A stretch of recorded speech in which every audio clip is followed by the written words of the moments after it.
این زندان آقای 26 برام فرستاده و گفته که اگه بتونم ازش فرار کنم 26,000 تومن بهم پول میده. ست بزن به بمزان و اینجا ماگما داریم با این بوکشلف جدیدا. بوکشلف نیست که شلف جدیدا. بکنینم که بکار میاد. هیچ راهی ندارم باید بپرم یا علی. بعد اینم بذارم بپرم روش ولی خب مثل اینکه میسوزم.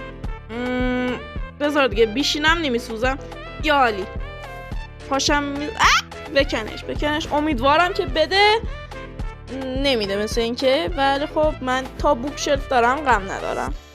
بوکشلف نیست شلف احمق. بکنشم بریم از این آسم که نمیسوزه. سوخت مثل اینکه. بعد باید یه کار خطرناک بکنم. الان چیکار کنم؟ من ندارم اون بوکشلفو ولی این رادو فکر کنم بتونم بکنم. خب دوستان شما چی ندیدید؟ منم هیچی ندیدم و قطعا به کسی هم نمیگید که چیزی دیدید یا ندیدید. چه غلطی کنم حالا؟ چی هست اینجا؟ برل اینجا ماگما توشه با زنجیر. وای باید پارکور کنم. زنجیر رو بذار اینجا. خب بپر روش. خب یه دونه ماجما هم بذار اینجا. بپر روش. دوتا در اینجاست. یکی رو انتخاب کن. من نمیدونم. من اینو میخوام.